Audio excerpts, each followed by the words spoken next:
Like नहीं कर रहे हैं आप, चैनल को सब्सक्राइब भी नहीं कर रहे हैं आप, ऐसे भी नहीं होता है, फटाफट से कीजिए।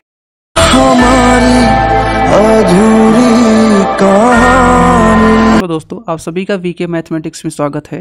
तो आज हम देखेंगे कि जो सिविल सर्विसेज मेन एग्जाम जो हुआ है 2023 में, उस पर जो सामान्य अध्ययन प्रश्न पत्र 4 जनरल स्टडीज पेपर 4 जो हुआ है ना, तो उसमें हम इस पेपर के विषय में बात करेंगे कि कौन से क्वेश्चन आए हैं किस तरीके के। तो जैसा कि आप जानते हैं कि इस क्वेश्चन पेपर को हल करने के लिए, इसका उत्तर लिखने के लिए आपको 3 घंटे मिलेंगे और जो अधिकतम अंक है वो 250 अंक है। इसके बाद जो निर्देश दिया गया है कि इसमें 12 प्रश्न होते हैं और सभी प्रश्न हिंदी और अंग्रेजी में छपे होते हैं। ठीक है, जैसा इससे पहले आपने जो देखा था paper first, second and third, तो उसमें 20 क्वेश्चन थे, लेकिन इसमें क्या होते हैं कि जो प्रश्न पत्र आपका 4 है, इसमें 12 क्वेश्चन है और सभी हिंदी और अंग्रेजी छपे हुए होते हैं और सभी प्रश्न आपको हल करना होता है, सभी प्रश्नों का उत्तर लिखना होता है। जिस प्रश्न का उत्तर आप नहीं लिखेंगे उसका अंक आपको नहीं मिलेगा।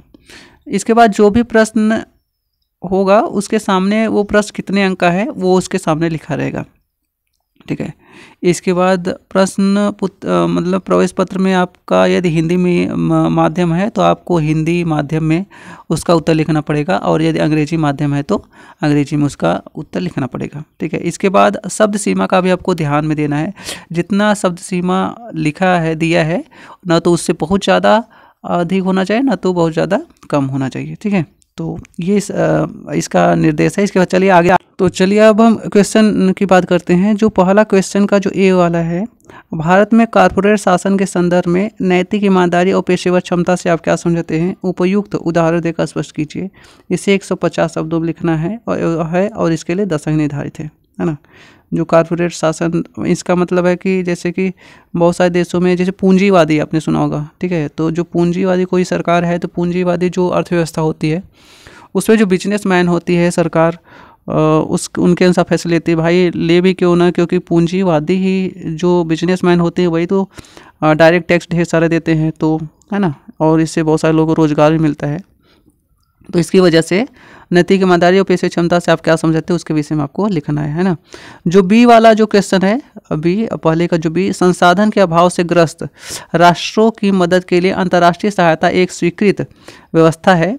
समसामयिक अंतर्राष्ट्रीय सहायता में नैतिकता पर टिप्पणी कीजिए। अपने उत्तर को उचित उदाहरणों द्वारा पुष्ट कीजिए, है ना। तो जैसे बहुत सारे जो देश हैं उनमें संसाधन नहीं होते हैं, मतलब कि अनाज वगैरह नहीं होता है, तो बहुत सारे दूसरे देश हैं वो क्या करते हैं, उन्हें सहायता के रूप में भेजते हैं। जैसे कि आपने देखा होगा कि श्रीलंका में क्राइसिस हो गया था तो भारत ने ढेर सारे, है ना, 4000 मतलब ढेर सारे चावल वगैरह भेजा था। इसके बाद ईंधन भी भेजा था, है ना। तो इसे 150 शब्दों में लिखना है और इसके लिए 10 अंक निर्धारित है। चलिए अब हम दूसरा क्वेश्चन देख लेते हैं, दूसरे का ए। इसमें है भ्रष्टाचार समाज में बुनियादी मूल्यों की असफलता की अभिव्यक्ति है।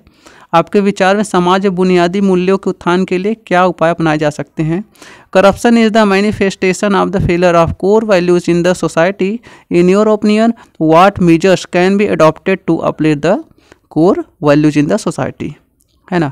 तो जो बुनियादी जो मूल्य होते हैं उसकी असफलता है ना, भ्रष्टाचार जो समाज में है ना, बुनियादी मूल्य की जो असफलता है कि अभिव्यक्ति है, इसका जो स्टेटमेंट है इसके विषय में आपको लिखना है और आपको उपाय भी बताना है कि कौन से उपाय सुझाए, है ना, अपनाए जा सकते हैं। तो इसके लिए आपको 10 अंक मिलेंगे और इसे 150 शब्दों में लिखना है। तो यदि हम बी वाले की बात करें तो उपयुक्त उदाहरण सहित कार्य परिवेश के संदर्भ में जबरदस्ती और अनुचित प्रभाव में अंतर स्पष्ट कीजिए। इसे भी आपको 150 शब्दों में लिखना है और इसके लिए 10 अंक निर्धारित हैं, है ना। इसके बाद हम यदि बात करें तीसरे क्वेश्चन की, तो महान विचारकों के 3 उदाहरण नीचे दिए गए हैं। वर्तमान संदर्भ में प्रत्येक उदाहरण आपको क्या संप्रेषित करता है? जो पहला है इसमें दयालुता के सबसे सरल कार्य प्रार्थना में 1000 बार झुकने वाले सिरों से कहीं अधिक शक्तिशाली है। तो इसे महात्मा गांधी का स्टेटमेंट है और इसे आपको 150 शब्दों में लिखना है। इसके लिए 10 अंक निर्धारित हैं, है ना। इसके बाद यदि हम बी वाले की बात करें तो लोगों को जागरूक करने के लिए महिलाओं को जागृत होना चाहिए। जैसे ही वे आगे बढ़ती हैं, परिवार आगे बढ़ता है, गांव आगे बढ़ते हैं, देश आगे बढ़ता है। तो ये किसका स्टेटमेंट है? जवाहरलाल नेहरू। तो आपको अपने विचार से, है ना, सोच कर लिखना है है ना अच्छे से। इसके बाद इसे 150 शब्दों में लिखना है और इसके लिए 10 अंक निर्धारित हैं। तीसरे का जो सी वाला क्वेश्चन है, किसी से घृणा मत कीजिए क्योंकि जो घृणा आपसे उत्पन्न होगी वह निश्चित ही एक अंतराल के बाद आप तक लौट आएगी। यदि आप प्रेम करेंगे तो वह प्रेम चक्र को पूरा करता हुआ आप तक वापस आएगा। तो स्टेटमेंट किसका है? स्वामी विवेकानंद जी का है। इसे 150 शब्दों में लिखना है, इसके लिए आपको 10 अंक मिलेंगे, है ना। तो आपको थोड़ा सा एथिक्स का पेपर है तो इससे के लिए आपको थोड़ा सा दिमाग लगाना पड़ेगा और सोचना समझना पड़ेगा। इसीलिए एथिक्स जो ऑप्शनल है किताबें लोग अच्छे से पढ़ते हैं, है ना। इसके बाद जो चौथा क्वेश्चन है, सफलता, चरित्र, खुशी और जीवन भर की उपलब्धियों के लिए वास्तव में जो मायने रखता है वह निश्चित रूप से भावनात्मक कौशलों का एक समूह है। आपका EQ न कि विशुद्ध रूप से संज्ञानात्मक क्षमताएं जो पारंपरिक IQ परीक्षणों से मापी जाती है। क्या आप इस मत से सहमत हैं? अपने उत्तर के समर्थन में तर्क दीजिए। तो इसके लिए भी आपको, है ना, 150 शब्दों लिखना है और इसके लिए 10 अंक निर्धारित है। अब हम जो बी वाला क्वेश्चन है उसे देखते हैं। लिखा है, नैतिक अंतर्ज्ञान से नैतिक तर्क शक्ति का अंतर स्पष्ट करते हुए उचित उदाहरण दीजिए। इसे 150 शब्दों में लिखना है और इसके लिए भी 10 अंक निर्धारित हैं। इसके बाद जो पांचवा क्वेश्चन है ए वाला, है ना। तो नैतिक निर्णय लेने के संदर्भ में जब कानून, नियमों और अधिनियमों की तुलना की जाती है तो क्या अंतरात्मा की आवाज़ अधिक विश्वसनीय मार्गदर्शक है? चर्चा कीजिए। इसे के लिए आपको इसे 150 शब्दों में लिखना है, इसके लिए 10 अंक निर्धारित, है ना। इसके बाद सत्यनिष्ठा, जो बी वाला क्वेश्चन है पांचवे का, सत्यनिष्ठा प्रभावी शासन प्रणाली और सामाजिक आर्थिक विकास के लिए अनिवार्य है, विवेचना कीजिए। डिस्कस करना है, इसे भी आपको 150 शब्दों में लिखना है। आप एथिक्स का जो बुक्स है उसे पढ़ेंगे आपको तभी सारी चीज़ें समझ में आएगी, है ना।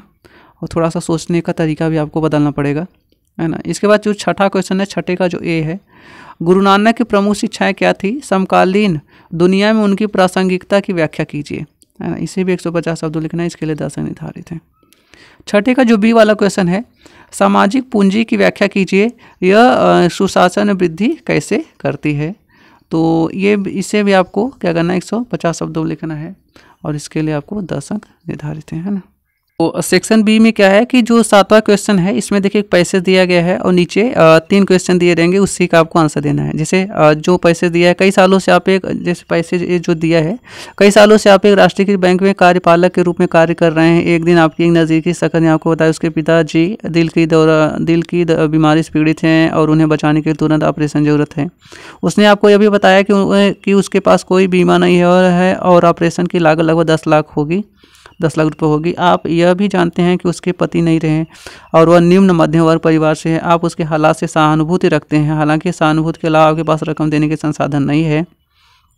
कुछ सप्ताह बाद आप उसके पिताजी को कुशलता के बारे में पूछते हैं और वह आपको उसके ऑपरेशन सफलता के बारे में सूचित करता है कि उन्हें स्वास्थ्य लाभ मिल रहा है। फिर उसने आपको गुप्त रूप से बताया कि बैंक मैनेजर इतने दयालु थे कि उन्हें 10 लाख रुपये किसी के निष्क्रिय खाते से ऑपरेशन के लिए जारी कर दी। इस वादे के साथ यह गोपनीय होना चाहिए और जल्द चुकाया जाए। उसने पहले ही रकम चुकाना शुरू कर दिया है और जब तक पूरी रकम चुकता नहीं हो जाती तब तक वह रकम भरती रहेगी, है ना। तो ये जो पैसेज है नीचे देखिए 3 क्वेश्चन है और इसका उत्तर आपको 250 शब्दों में लिखना है, ये ध्यान दीजिएगा, है ना। और ये जो नीचे है, जो ऊपर इंग्लिश है, मतलब सॉरी ऊपर जो हिंदी में लिखा है वही क्या है यहाँ इंग्लिश में लिखा हुआ है। तो इसके बाद ये जो 8वां क्वेश्चन है, उत्तरकाशी से लगभग 60 किलोमीटर की दूरी पर सुदूर पहाड़ी बस्ती में 20 जुलाई 2023 की मध्यरात्रि में एक भूस्खलन हुआ, है ना। तो ये आपको पैसेज पढ़ना है और इसके लिए आपको इसका भी, जैसे आपने क्वेश्चन 7वां जो ऊपर लिखा था, है ना, तो क्वेश्चन 7 का जो नीचे क्वेश्चन था उसका आंसर देना था। ऐसे इसमें भी आपको ये पैसेज पढ़ना है और नीचे देखिए यहाँ 2 क्वेश्चन दिया गया है और इसमें उत्तर जो है आपको 250 शब्दों में लिखना है ना। और इसके बाद ये जो पैसेज है इसे पढ़कर या जो 2 क्वेश्चन दिया है ए और बी, इसका आंसर आपको लिखना है 250 शब्दों में, है ना। तो ये जो क्वेश्चन 10वां है ना, इसका भी ये जो पैसेज है इसका भी इस पैसेज को पढ़ना है और नीचे जो क्वेश्चन दिए हैं उसका आंसर आपको लिखना है। जैसे विनोद एक ईमानदार और निष्ठावान IAS अधिकारी, हाल ही में उन्होंने राज्य सड़क परिवहन निगम के प्रबंध निदेशक का पदभार ग्रहण किया। पिछले 3 वर्षों में उनका 6ठा तबादला। उनके साथ ही उनके विशाल ज्ञान, मिलनसारिता और ईमानदारी को स्वीकार करते हैं। राज्य सड़क परिवहन निगम के अध्यक्ष, है ना। तो ये आपको पैसेज पढ़ना है और नीचे यहाँ देखिए ABC करके आपको क्वेश्चन दिए हैं तो उसका आपको आंसर लिखना है ना। जैसे विनोद बोर्ड से 10 पूछते हैं ना, तो इसका आपको क्या करना है, आंसर लिखना है, इसका ध्यान दीजिएगा। तो ये जो 11वां क्वेश्चन है ना, ये पैसे जो दिया इसे पढ़कर आपको जो नीचे क्वेश्चन दिया है उसका आपको आंसर लिखना है ना। तो जैसे लिखा है, हाल ही में आप केंद्रीय लोक निर्माण विभाग के अतिरिक्त महानिदेशक नियुक्त हुए हैं। आपके प्रभाग के मुख्य आर्किटेक्ट जो 6 महीने में सेवानिवृत्त होने वाले हैं, एक बहुत ही महत्वपूर्ण प्रोजेक्ट पर उत्साहपूर्वक कार्य कर रहे हैं, जिस सफल समापन उनके बचे हुए जीवन एक स्थायी प्रतिष्ठा हासिल करेगा। मैनचेस्टर आर्किटेक्चर स्कूल यूके से प्रशिक्षित एक नई महिला आर्किटेक्ट सीमा ने आपके प्रभाग में बतौर वरिष्ठ आर्किटेक्ट कार्यभार संभाला है।